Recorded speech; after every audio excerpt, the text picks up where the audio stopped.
All right. One, two, three. 30 Pieces of Silver, A Christmas Story. It's from my mother, Leslie Carl. Like most human children, I went through the usual growth phases as a kid. You know, you've been there yourself.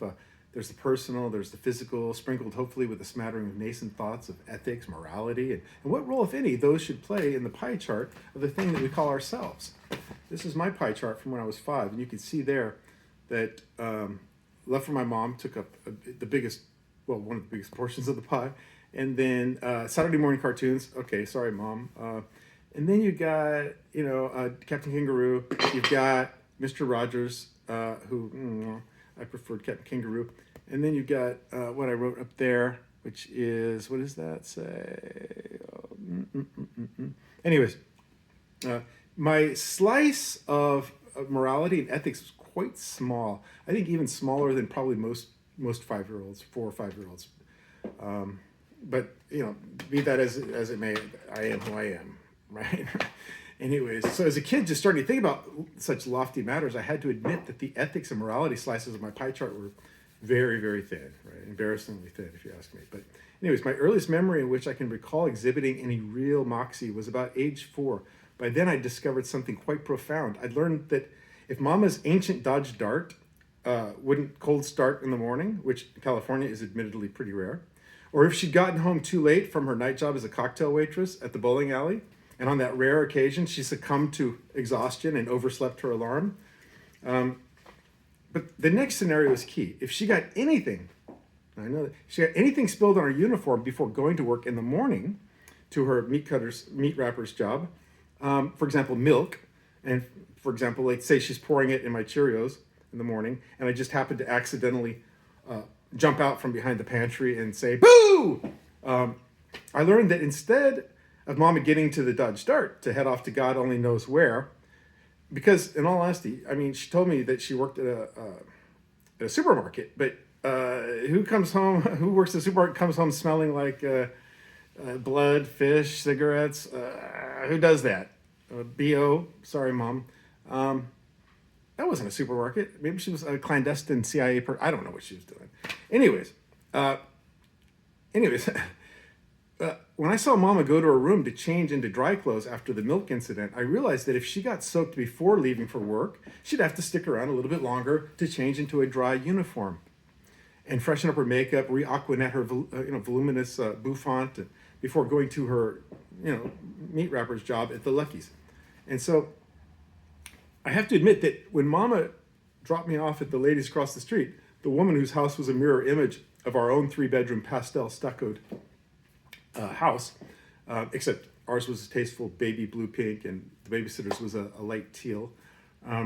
Anyways, when I say babysitter, or I say watch, I'm using that loosely because making a 4 or 5-year-old boy sit next to you on the couch while you watch As the World Turns, followed by an excruciating period of Days of Our Lives while sipping country club malt liquor from a highball glass, then sure, go ahead, call it babysitting. But so about a week,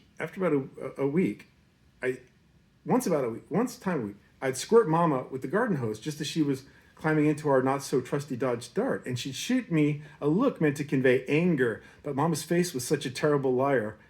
At any rate, Mama finally cottoned on to my make Mama stay at home, even if just for a few more minutes game, and took the necessary precaution of dropping me off at the babysitter's before going to work. Good on you, Mom. So December 1970 rolled around and I was 5 and I'd graduated from water-based racketeering to petty larceny. My partner in crime at the time was one Jimmy Boatwright, a massive freckle-faced kid, 10-year-old who lived just a couple pastel houses down the block from us. Jimmy was lucky because his mom didn't have one of those jobs where you actually have to get in the car and drive somewhere and spend 9 hours there and come home smelling like a fish packing plant had blown up with you in it. No, he was lucky because his mama sold wondrous things from Avon and Tupperware. And in my mind's eye, she threw glorious parties in which she'd hawk cold cream and burping lidded bowls and demonstrations to rapt, though slightly inebriated fellow housewives, after which she could be found on the couch sipping very unladylike, I might add, Colt 45 straight out of the can and popping prescription uppers, and if she needed a break from them, downers, when she thought as kids we're not watching. And usually we weren't, to be fair. Then Jimmy's daddy, Cotton, who was just another misplaced, angry second wave Okie cat on the block, He would get so angry sometimes after work, coming home, finding Jimmy's mom, Tammy, passed out on the couch and his TV dinner still frozen in the icebox. However, he'd be gentleman enough, though, to wait for her to regain consciousness before working her over. After one of those sessions, Jimmy's mama would have to wear raccoon-like mascara and movie star glasses for maybe like a week or more. Well, whether there was a connection to Jimmy's mama's dark glasses and ensuing sullen, weepy days on the couch that followed, Jimmy's newfound entrepreneurial streak, no mortal person shall ever know, but what was sure was that Jimmy possessed a $9 sack of marbles that I'd been lustily coveting for as long as my 5-year-old memory had known. At any rate, 10-year-old Jimmy sold 5-year-old me 30 assorted marbles for the bargain basement price of only 30 of Mama's silver $half. The hefty coins Mama coveted, apparently, we were a family of covetous blasphemers, because according to Daddy's mom, who was a good JW in standing, and believed that her boy's gift of me to Mama meant asking Dad to pay child support was just unchristian-like. So after the transaction was concluded, Jimmy walked off with those 30 seated Ben Franklins and them walking Lady Liberties in his hot pocket, no doubt feeling like he'd struck a deal that would have made J.P. Morgan and J.P. Getty both greenbacked with blushing envy. When Mama appeared unannounced into my hand-me-down Hattie-Duty themed bedroom, I took nary a notice. That is, not until Mama, she shook our empty green MJB coffee can in my ununderstanding face. And it was then, when I didn't hear the muffled clunk of those heavy silver dollars inside that can, I knew that the jig was up and that I was entering into uncharted interpersonal territory, because whatever the outcome of my thievery and the silently shook coffee can, deafening silence, whatever happened, nobody, yours truly even, someone would have to pay. And if you're old enough to exercise your First Amendment atavistic rights of wanton desire and covetousness, you gotta expect, at least on some degree, blowback, right? So I sat there cross-legged with my now lifeless G.I. Joe, Rex, sprawled in agony in my smudged, salty palm and eyeing Mama like Lee Van Cleef about to throw down. And then over to the recently acquired marbles, which were strewn about carelessly and so shamelessly in the nooks and crannies of the avocado shag carpet monster that I shared my room with. Perhaps it was that silent rattle of those missing silver coins that sounded the death knell of my childhood, my very childhood. And now the piper was calling the baleful tune that I had to dance to now. I was all but certain of that. Let me see one of those, Mama said, pointing across my vast bedroom. And for a second, I thought Mama wanted to see something else, something more prosaic, like my Mr. Potato Head. So I squinted in the direction that her index finger was indicating. I squinted over there, and there it was, the biggest, shiniest, steely human eyes had ever had the great fortune to gaze upon. So I gathered it and other misbegotten marbles up from the clutches of the carpet monster and into my palm, and then held 3 cat's eyes, my prize steely, and several, although perhaps nondescript or ho-hum to the casual observer, but not me, marbles that were so brilliant, these marbles, the Aggies, so brilliant that staring at one, holding one up and staring at one like that, say the orange one, would transport me to Jupiter or another red-hued celestial body. How could Mama even put a price on intergalactic space travel? Come to think of it, how could she? I figured Mama, who counted every penny just to keep us afloat in our working-class pecuniary financial limbo, I was sure that Mama was going to commit filicide right before my eyes. So I had 2 choices, and not even lickety-split time to make one. So I went with my old standby, my budding method acting. I began to bawl my eyes out. Yes, old reliable, the one that rarely failed me. I was bawling my eyes out, and I prayed, God, please don't fail me now. And by God, I mean a real Christmas season miracle had to take place right then, please. And just then, a punctuated bolt of heavenly bliss was visited upon my head. I could actually feel it. Bliss, not fists.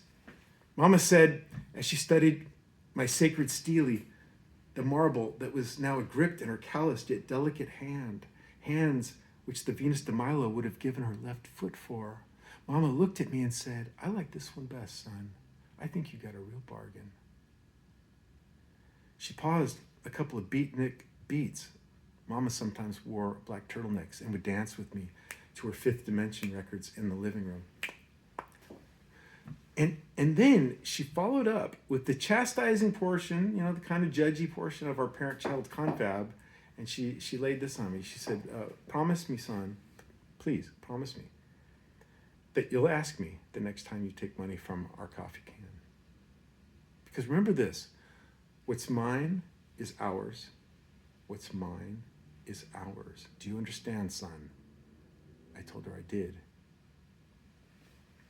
My crocodile tears had already dried by this time in this pivotal scene, in this first act of my childhood play, the play that I would watch over and over again until my dying day.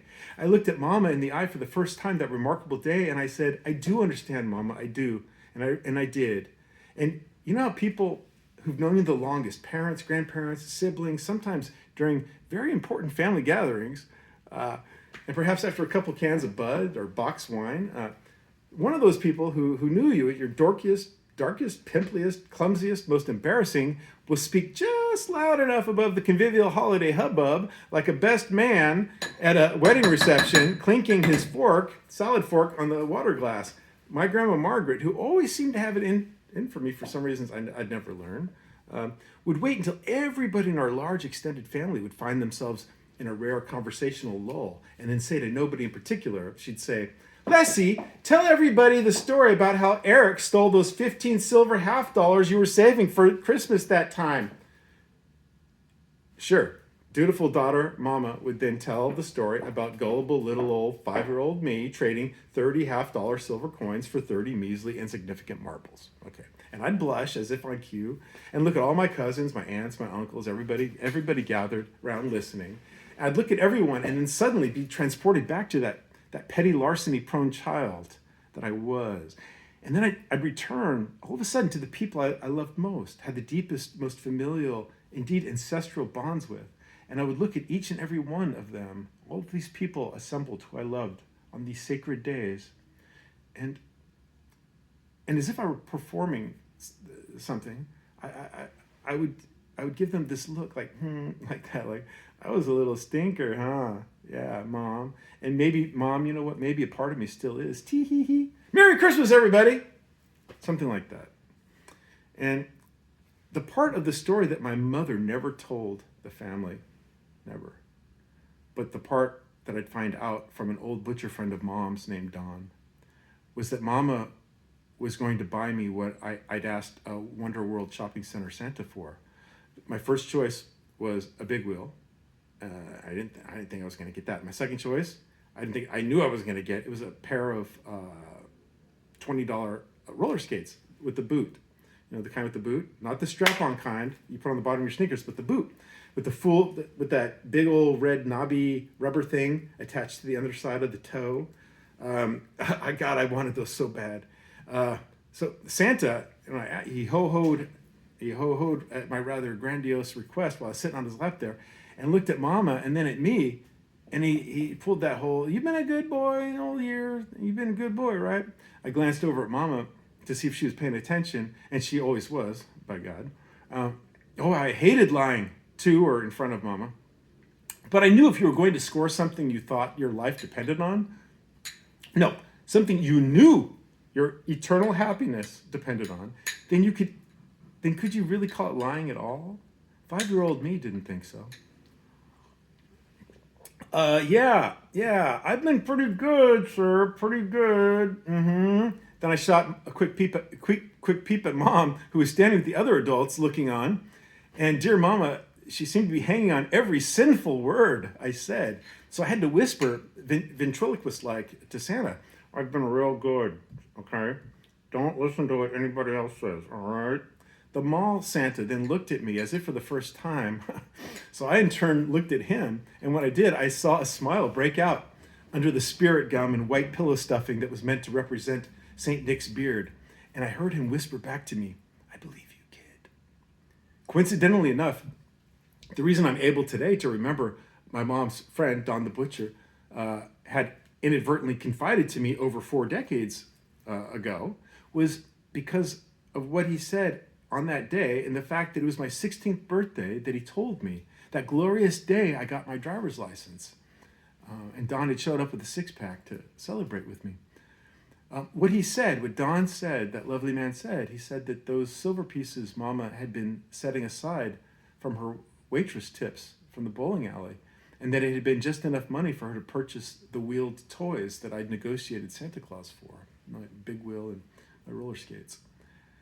Don told me the stark, terrible facts. Mama had gone over to the Boatwrights to ask for the silverback, but of course they pretended not to know anything about it, about their sons ripping me off. Then she went to every department store in town, from JCPenney to Sears to Montgomery Ward's, and they all denied her a credit card because she was a single woman in 1970.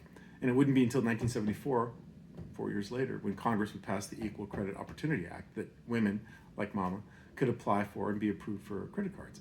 So Mama, who would have rather slept on a Swami's bed of nails for a year than to ask anybody for anything, called my father's mother in Ojai, and Grandma Dorothy, that good church-going woman, lied through her false teeth and told Mom that she had no idea where my father, who'd returned several months earlier, after 2 tours of Vietnam, he was in fact at that moment in his childhood bedroom taking deep bong hits off of his water bong, having spent his last few bucks on Thai sticks.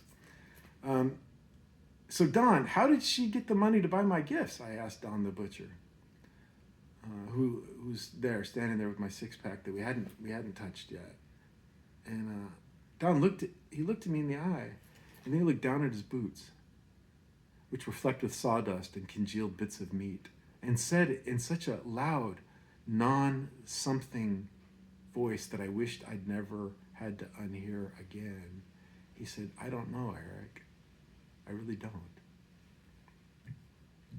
But he did know, and he wouldn't, even to save his own life, tell me how Mama got the money.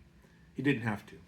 I suddenly remembered all the way back to that Christmas in 1970 at my mom's parents' little stucco house on the hill in Benicia that overlooked the bay and the oil refineries. I remembered Mama wore movie star glasses and too much mascara. And I got my big wheel and my roller skates. Merry Christmas, everybody.